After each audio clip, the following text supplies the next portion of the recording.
साधन सीमित है, इच्छाएं असीमित है। नियोजन के साथ विकास करेंगे, यही पर्पस। अभिवादन स्वीकार करिए विकास कुमार का।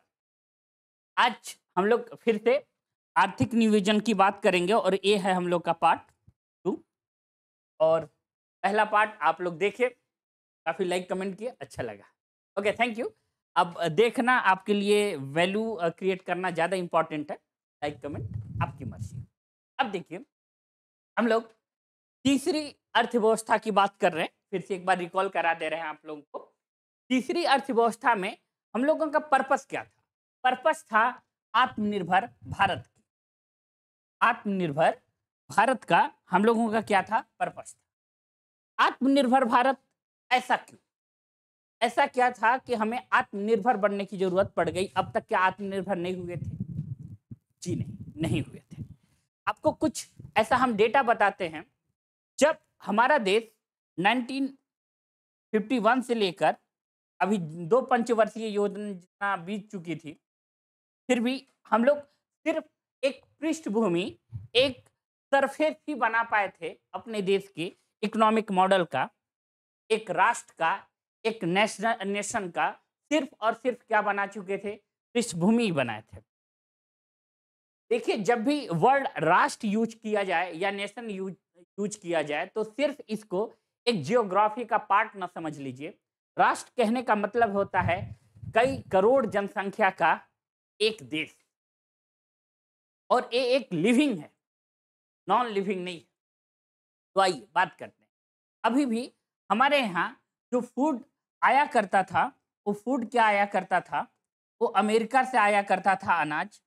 और अमेरिका हमें इस कंडीशन का अनाज दिया करता था कि आपको बता दें, वहाँ जो जानवर थे उनको भी ऐसा अनाज नहीं मिलता था जो इंडिया को एक्सपोर्ट कर दिया जाता था वहाँ से, और इंडिया यहाँ लेता था, इंपोर्ट करता था। इस कंडीशन का था। और उसी समय हम लोगों को IMF, इंटरनेशनल मॉनेटरी फंड से लोन भी लेना पड़ा उसी टाइम। ऐसा क्यों हुआ? तो देखिए, तीसरी अर्थव्यवस्था आने से हमारे देश में बहुत 2-3 क्राइसिस बहुत जबरदस्त हुए। पहला कि चाइना से हम लोग वार लड़े, और चाइना से जो भी हमारे पास रिसोर्सेस थे, संसाधन थे, वो चाइना से वार करने में चला गया। अब जब चाइना से वार करने में चला गया तो जाहिर सी बात है कि हम इधर इंडस्ट्रियलाइजेशन का तो पृष्ठ ही डाले थे, अब बहुत ज्यादा ऊपर उठा नहीं पाए थे, तो वो समस्या हुआ। दूसरी, जब चाइना से वार हुआ तो हमारे जो बहुत ही विजनरी नेता पंडित जवाहरलाल नेहरू, जो प्रधानमंत्री थे, उनकी डेथ हो गई। अभी इस सारे प्रॉब्लम से उभरे ही नहीं थे, और जब इस सारे प्रॉब्लम से हम लोग नहीं उभरे तो फिर कुछ दिन यानी 13 दिन के लिए, एक बात याद रखिएगा, आप लोगों का क्वेश्चन पूछा जाएगा, सिर्फ 13 दिन के लिए जब पंडित जवाहरलाल नेहरू की डेथ हो गई तो गुलजारी लाल नंदा हमारे यहाँ के प्राइम मिनिस्टर बने, सिर्फ 13 दिन के लिए। और फिर बाद में इलेक्टेड होकर लाल बहादुर शास्त्री बने। लाल बहादुर शास्त्री जब नेता बने हमारे यहाँ, तो उनके सामने बहुत सारी चुनौतियां पड़ी हुई थी, और उसमें सबसे बड़ी चुनौती थी हमारे यहाँ, हमारा देश भूख से बेहाल था, बहुत बेहाल था। तो उन्होंने नारा दिया जय जवान और जय किसान का। उन्होंने नारा दिया जय जवान और जय किसान। जब जय जवान और जय किसान का नारा दिया और एक टाइम खाने को बोला, फिर उस समय अभी नए नए प्रधानमंत्री बने और अचानक फिर पाकिस्तान वार कर दिया। समस्या आ गई। पाकिस्तान जब वार किया, फिर हम लोग परेशानी में पड़ गए। और जो थर्ड पंचवर्षीय योजना है, वो बिल्कुल ही इस तरीके से रहा कि ये कभी कंप्लीट ठीक से हो ही नहीं पाया। इतने प्रॉब्लम और क्राइसिस आए हमारे, उसको प्रॉब्लम मत बोलिए, क्राइसिस।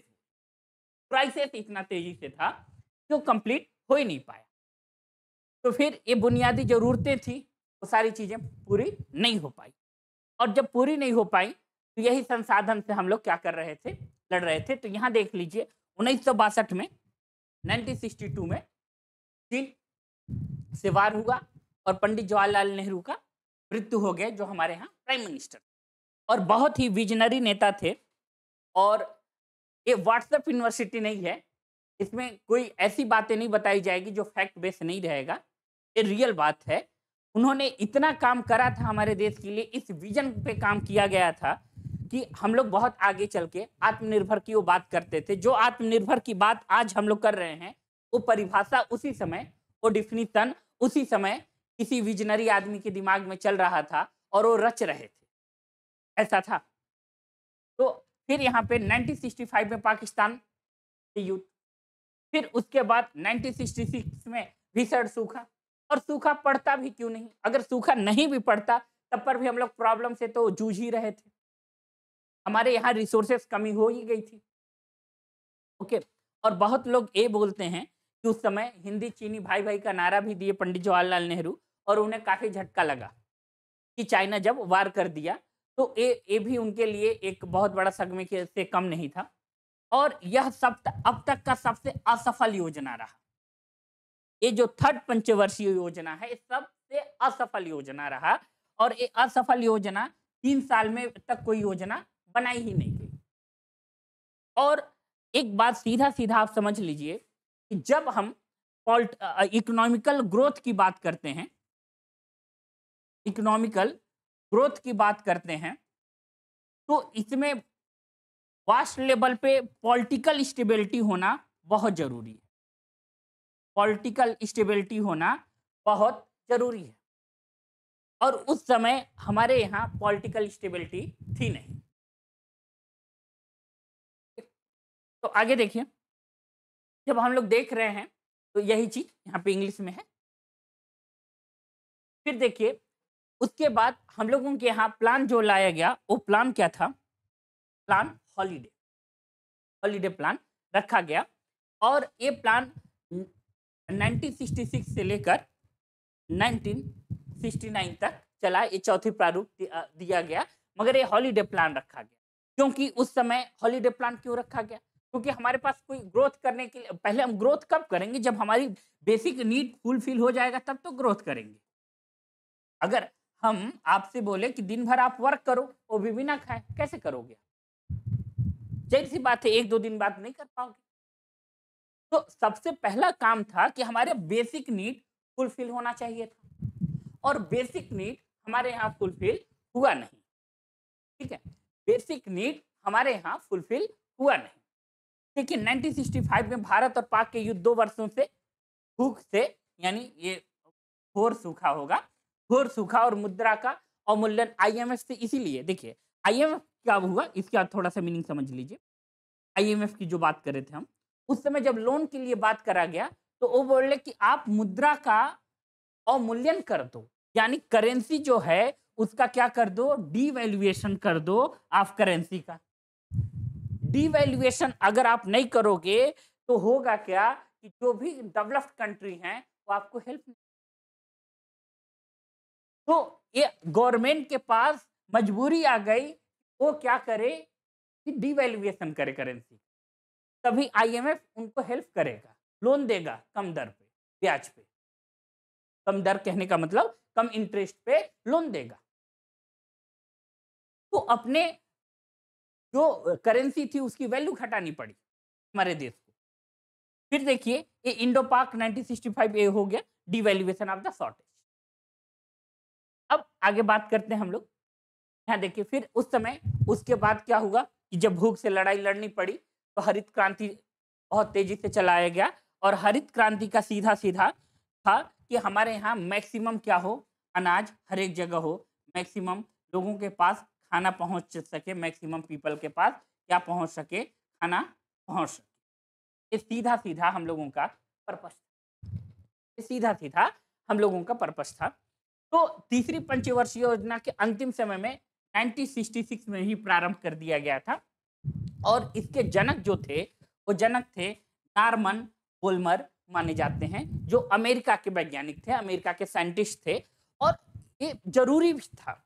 जरूरी क्यों था कि लगभग वर्ल्ड के सारे जितने भी कंट्री थे, वर्ल्ड के डेवलप्ड कंट्री कह सकते हैं आप, जितने भी थे वो क्या कर रहे थे कि आधुनिक यानी टेक्नोलॉजी के साथ अपने फार्मिंग का एग्रीकल्चर को प्रमोट कर रहे थे और एग्रीकल्चर भी वहां पे हो रहा था। मगर इंडिया में ऐसा नहीं था। हम लोग वही दो एक बैल लेकर और हर जोता करते थे और सामा कोदो ये सब उगाया करते थे और कंडीशन बड़ा ही खराब था। कंडीशन बिल्कुल ही अच्छा नहीं था। इतना अच्छा नहीं था कि जो एग्रीकल्चर होता था वो खाने आपको ये अंदाजा जान के हैरानी हो जाएगी, अगर एक गांव में 100 लोग हैं तो मुश्किल से 10 लोग ही दोनों टाइम खाना खा पाता था।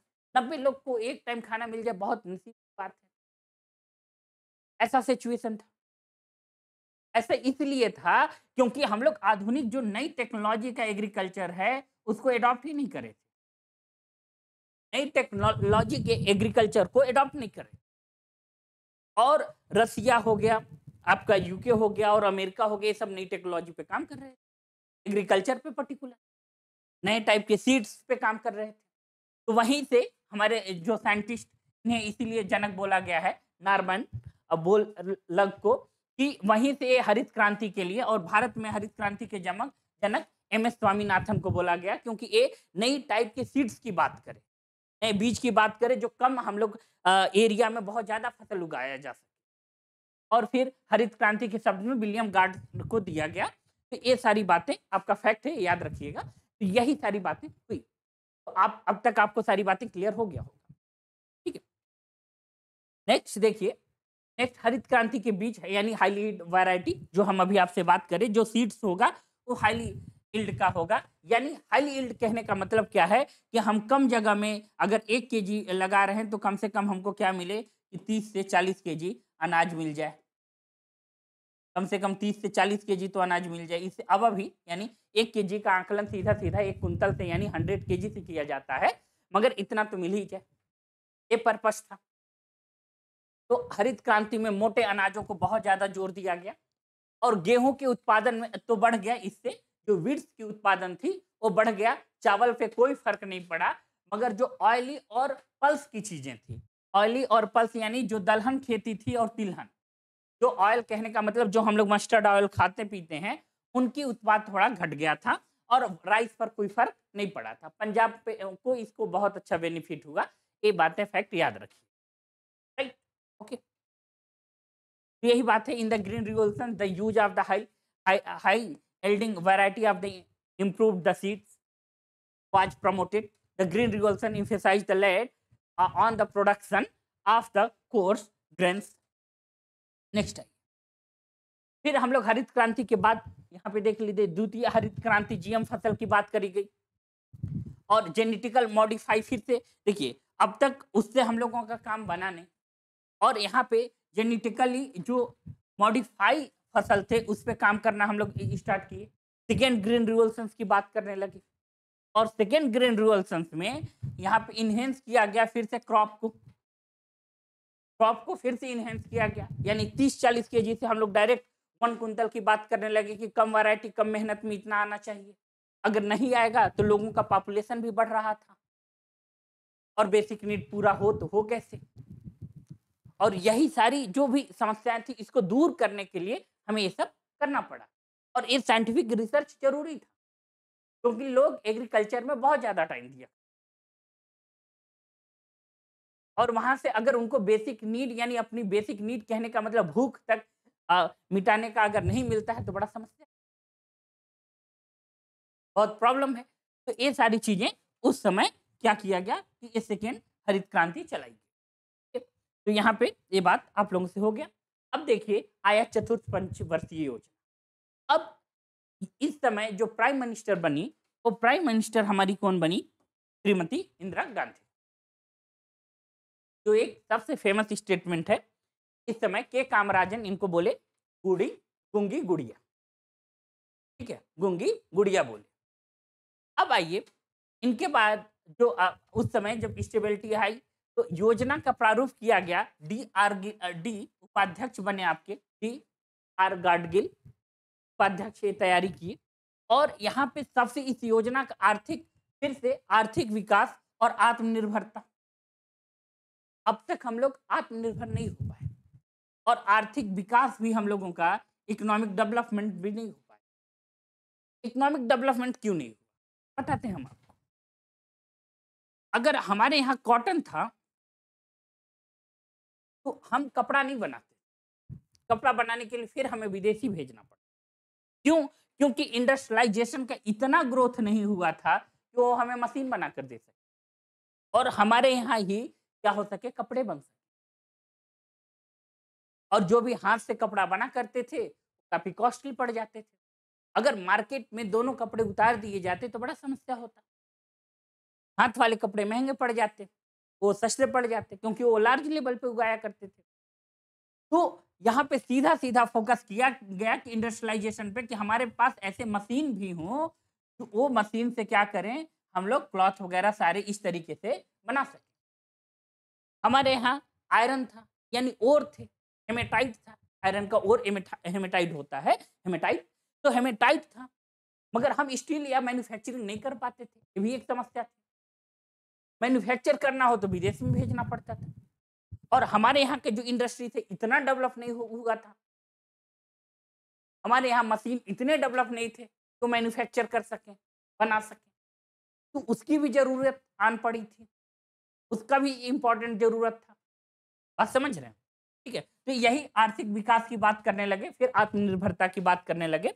Draft of the plan prepared by the deputy chairman of planning commission D.A. Gadgil. It was the presented the parliament May 1970 and the main plan objective to achieve the economic development.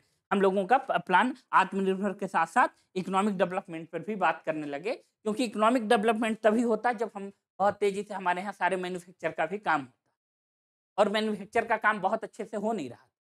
पहले और दूसरी योजना में आप देख चुके थे कि हम लोग सिर्फ और सिर्फ पृष्ठभूमि रख पाए, बहुत ग्रोथ हो नहीं पाया और तीसरी पंचवर्षीय योजना चल नहीं पाई थी, ऐसी घटनाएं घट गई। ओके, इतना बात क्लियर है। अब देखिए फिर इसमें क्या किया गया कि 14 जो बैंक है, ये डेटा बिल्कुल, ये नंबर याद रखिएगा। 14 जो बैंक है उस समय इनको नेशनलाइज्ड किया गया, राष्ट्रीयकरण किया गया, क्योंकि आम आदमी भी बैंक से अपने आप को जोड़ सके, इसका सीधा सीधा पर्पस। जो कॉमन पीपल है, कॉमन पीपल, ये इसको, ये क्या कर सके, इससे अपने आप को जोड़ सके, ये सीधा सीधा पर्पस था।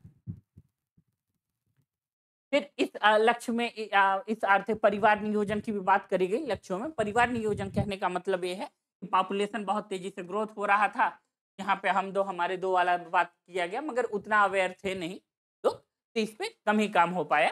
और ऑपरेशन फ्लड अथवा श्वेत क्रांति, यानी दूध के उत्पादन में बहुत तेजी से, यानी मिल्क की प्रोडक्शन में हाई बात करा गया कि मिल्क का प्रोडक्शन हो, बहुत हाई लेवल पे हो, मिल्क का जो प्रोडक्शन हो उसका लेवल क्या हो, हाई हो, इस पे बात की। इतना बात क्लियर है? आप लोग स्क्रीनशॉट ले लो, ऑनलाइन वाले, ऑफलाइन वाले आप नोट करना। नेक्स्ट, अब इसका उद्देश्य क्या था? उद्देश्य यानी ऑब्जेक्टिविटी देख लीजिए। राष्ट्र में आय, यानी इंक्रीज द नेशनल इनकम, और एम्प्लॉयमेंट एंड अपॉर्चुनिटी, एम्प्लॉयमेंट और अपॉर्चुनिटी भी हम लोग क्या करने लगे, इंक्रीज बात करने लगे। और equal distribution of the income and wealth. अब देखिए किसी भी कंट्री के लिए ये बहुत इंपॉर्टेंट होता है कि वहां पे लोगों का जो इक्वलिटी है, यानी इक्वल है सोसाइटी में, वो बने रहना चाहिए। अगर ऐसा नहीं हो रहा है तो बड़ा समस्या इस बात का है कि उस कंट्री में तब डेमोक्रेसी, लोकतंत्र बहुत स्ट्रांग नहीं बन पाए, और लोकतंत्र स्ट्रांग बनने के लिए इनकम का इक्वलिटी होना भी जरूरी है। तो यही बात यहाँ पे बोला गया कि हम लोग डिस्ट्रीब्यूशन करेंगे और wealth and reduction the regional inequality, जो भी रीजनल में इनइक्वलिटी है वो क्या करेंगे, हम लोग रिडक्शन करेंगे, नीचे गिराएंगे, कम करेंगे। And emphasise the balance development, हम इस तरीके से डेवलपमेंट करेंगे कि सभी लोग साथ में रहेगा। अब इस कुछ योजना का आलोचना भी किया जाता है। ऐसा क्यों किया जाता है बता रहे हैं आपको। एक triple develop model, triple develop model इस मॉडल के अंतर्गत क्या किया गया था कि इंडस्ट्रियलाइजेशन तो प्रमोट किया गया, और इनका पर्पस ये था कि इंडस्ट्रियलाइजेशन जब प्रमोट होगा तो उसके साथ क्या होगा कि धीरे धीरे आम आदमी के पास भी सुविधाएं और इनकम पहुंचेगा। अगर कंपनी इंडस्ट्रियलाइजेशन हो रहा है तो उस जगह पास में सब्जी वगैरह बिकेगा, सब चीज होगा, तो जाहिर सी बात है आम आदमी के पास पैसा पहुंचेगा। मगर ये हुआ, मगर इसका लेवल बहुत कम, लेवल बहुत छोटा रह गया।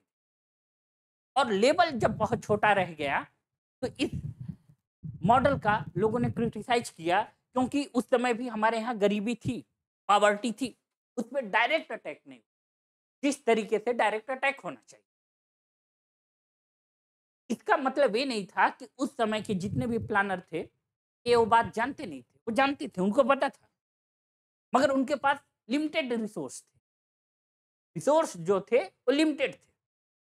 अगर वो सारा संपत्ति उधर लगा देते तो फिर इंडस्ट्रियलाइजेशन कैसे करते, और इंडस्ट्रियलाइजेशन नहीं करते तो फिर विकास कैसे हो, ग्रोथ कैसे होता हमारा देश का, ये भी एक समस्या थी। तो उन्होंने ये ट्रिपल मॉडल याद रखिएगा, उन्होंने इसी पैरामीटर पे काम करना ज्यादा उचित समझा, और उचित था उस समय के अकॉर्डिंग, इससे बेहतर कोई उपाय भी नहीं। तो इसी पे बात किए, फिर यहाँ पे तीव्र गति से औद्योगिक का विकास एवं आधारभूत भारी औद्योगिक का विशेष बल दिया गया। इसलिए दिया गया क्योंकि हम लोगों के यहाँ मैक्सिमम चीजें जो मैन्युफैक्चर की चीजें थी बाहर की कंपनियां दिया करती थी, रॉ मटेरियल हमारे के यहाँ होता था, और यहाँ से आराम से जाता था एक्सपोर्ट होकर, और वहां से मैन्युफैक्चर होकर हम लोग इंपोर्ट किया करते थे, घर की संपत्ति बाहर जाया करती थी, और ऐसा होना ठीक नहीं। तो बहुत ज्यादा जोर दिया गया इस पे, आपका rapid industrialisation development and special emphasise the basic and heavy industry पे, मतलब भारी भारी मशीनें बनाया जाए, उद्योग बनाया जाए। जैसे एक एग्जांपल हम आपको देते हैं, कपड़ा सिलाई वाली मशीन तो हमारे हमें चाहिए, और कपड़ा सिलाई वाली मशीन हमारे यहाँ नहीं बनेगी, वो मशीन बनेगी बाहर।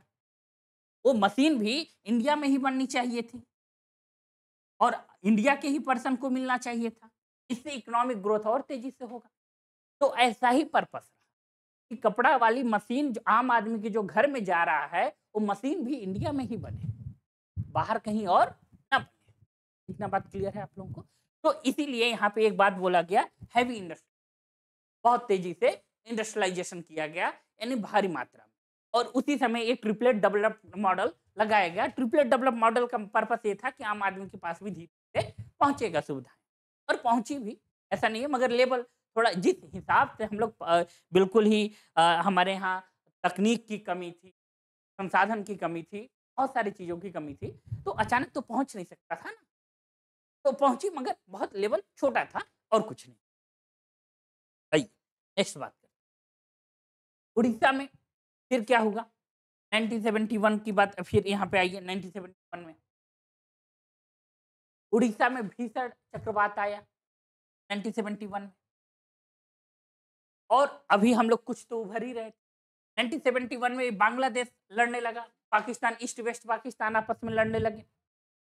वहां के जो रिफ्यूजी थे, रिफ्यूजी यानी दूसरे कंट्री के आया हुआ पर्सन तो हमारे यहाँ रहने आया है शरणार्थी के तौर, ठीक है, तो और जो रहने आया वो भी परेशान, और हम लोगों को भी परेशान कर दिया। हम लोगों को कैसे परेशान कर दिया? अभी तो हम लोग लड़ रहे हैं भाई, हमारे देश का लोग खुद भूखे मर रहा था, बड़ा मुश्किल से तो फुलफिल कर पाए, इंडस्ट्रियलाइजेशन की तरफ जा रहे हैं, और ऊपर से उन लोग आ रहे हैं। अब किया तो किया क्या जाए? तो एक बहुत बड़ी दिक्कत आई, शरणार्थी आगे संकट, जिसका योजना असफल हो गई। फिर देखिए यही, और चक्रवात भी आया, बहुत सारे और भी फैक्टर काम कर रहे थे।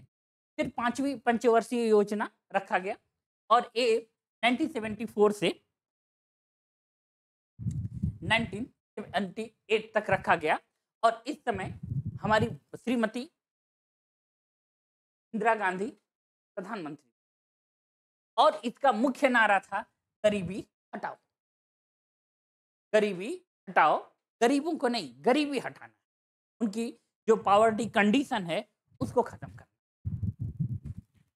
तो इनका तो प्रमुख उद्देश्य था गरीबी हटाओ और आत्मनिर्भर। आप इस बात को देख रहे होंगे कि आत्मनिर्भर हम लोग कल भी परिभाषा दे रहे थे, आज भी दे रहे हैं,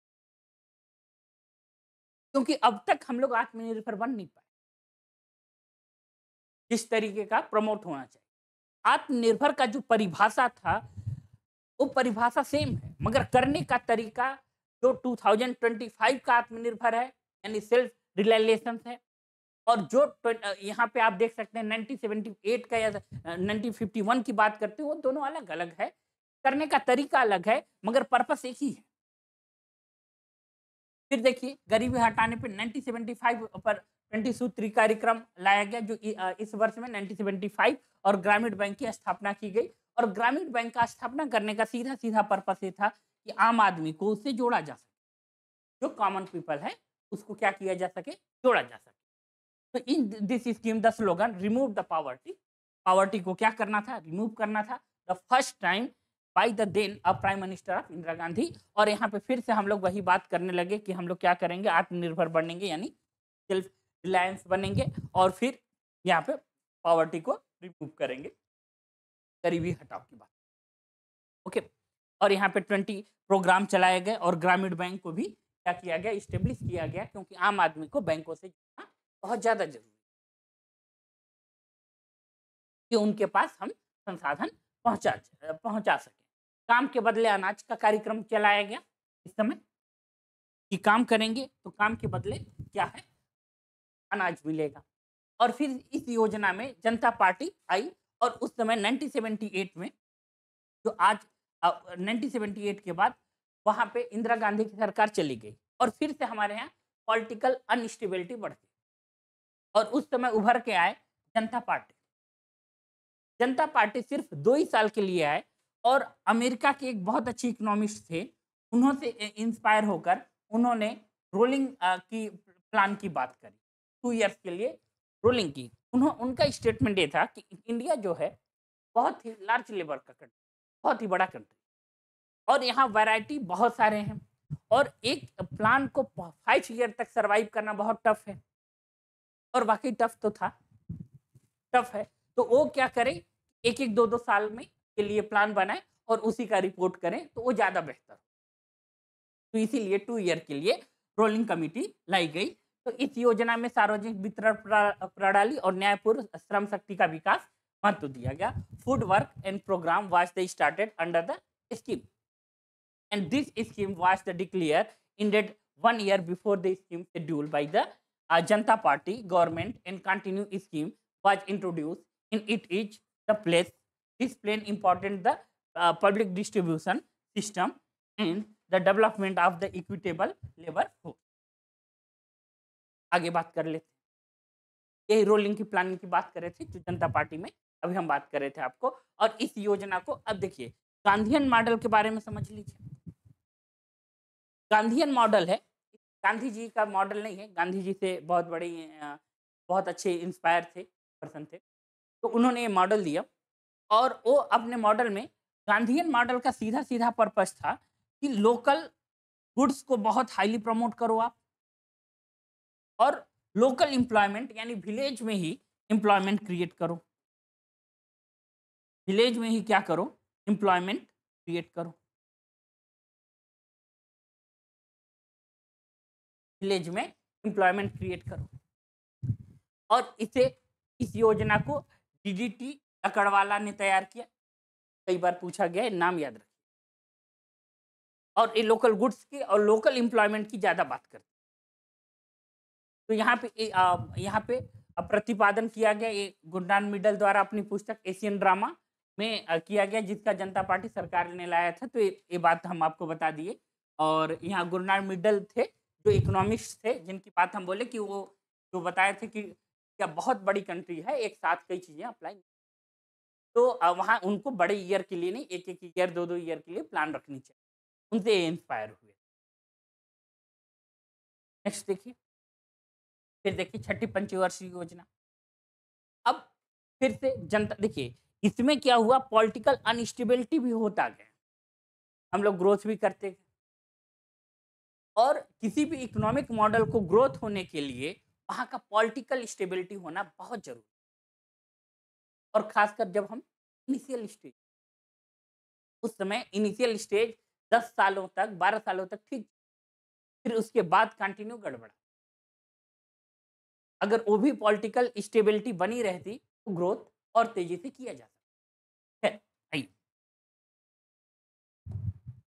इस योजना में औद्योगिकरण यानी इंडस्ट्रियलाइजेशन के साथ साथ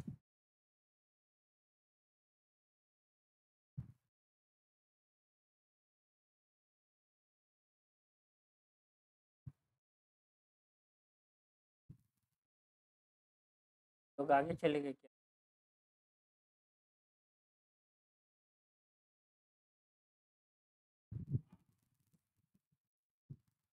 वो छठी पे थे भाई, 6 वाले पे थे ना? तो रुक जाओ, आवाज आवाज योजना अवकाश, क्योंकि 6 से ही आ रहे हैं। 7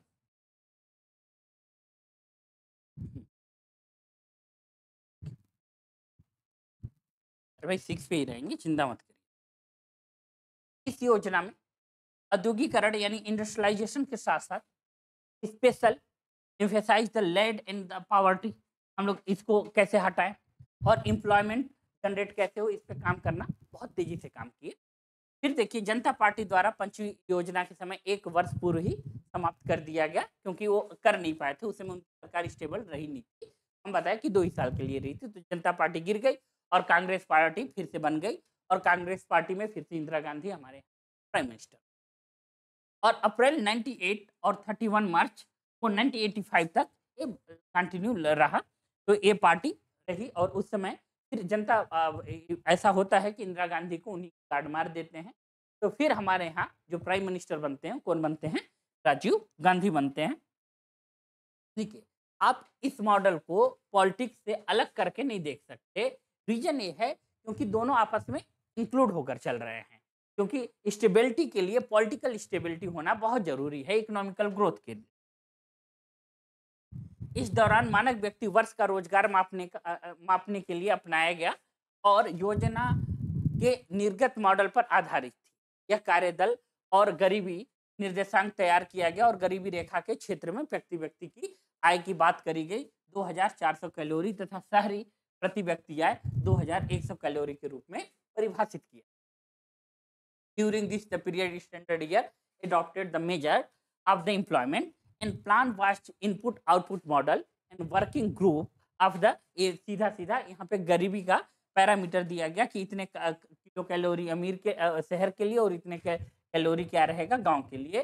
शहर में गांव में इतना कैलोरी चाहिए क्योंकि वो फिजिकल वर्क बहुत हाई करते हैं 2400, और यहाँ पे शहर में 2100 कैलोरी के रूप में परिभाषित किया गया। ये पॉवर्टी का डिफिनीशन बनाया गया। छठी पंचवर्षीय योजना में 15 वर्ष की दीर्घ अवधि को ध्यान में रखकर बनाया गया और आधुनिक जो अर्थव्यवस्था, आधुनिकरण की छठी व्यवस्था को अपनाई गई। यही बात इसमें है सीधा सीधा कि पिछले जो 15 ईयर जो काम धाम हुआ था उसको ध्यान में रखा गया कि देखो भाई ये गलती हो गई थी, अब वो सारी गलतियां नहीं होनी चाहिए। ठीक है, अब देखिए आइए, 7वीं पंचवर्षीय योजना 7th 5 ईयर प्लान 1985 से 1990। अब यहाँ पे डॉक्टर चक्रवर्ती का सुधार देख लीजिए। डॉक्टर चक्रवर्ती गरीबी को फिर से परिभाषित किए और यहाँ पे दीर्घकालीन विकास की युक्तियों पे काम किया गया और उदारीकरण, ठीक है, उदारीकरण पे बल दिया गया। अब हम क्या कर रहे थे अब तक 1990 से पहले तक कि किसी भी बाहर के इन्वेस्टर को आने नहीं दे रहे थे। क्या बाहर के जो इन्वेस्टर थे उनको आने नहीं दे रहे थे 1990 तक, और आने दे रहे थे तो बड़ा टर्म एंड कंडीशन लगा देते थे। यहाँ भी लोगों को अगर एम्प्लॉयमेंट करना है तो लाइसेंस का राज चला दिए थे, लाइसेंस होना चाहिए। और 1995 के बाद फिर हमारी कंडीशन 1990 के बाद फिर हमारी कंडीशन चरमरा गई और फिर हमको एक नया मॉडल लाना पड़ा। और हमारी इस धरती में कुछ तो बात है, जब भी देश में समस्या आता है तो कोई ना कोई जरूर ऐसा आता है जो इस समस्या का समाधान करता है। तो 1990 के बाद फिर आएंगे doctor Manmohan Singh finance minister और प्राइम मिनिस्टर उस समय के बनेंगे मिस्टर नरसिम्हा राव, और बात किया जाएगा जो उनके मॉडल का कल तक विरोध करते थे 1990 के तक, आज उसी मॉडल का सम्मान करते हैं और उसी मॉडल पे लोगों को चलना पड़ा क्योंकि समय का डिमांड बदल चुका था। तो हम आगे बात करेंगे 1990 से आपसे नेक्स्ट लेक्चर में। तब तक के लिए हमको दीजिए इजाज़त, हमारे साथ जुड़े रहने के लिए और लेक्चर को कंप्लीट देखने के लिए थैंक यू वेरी मच।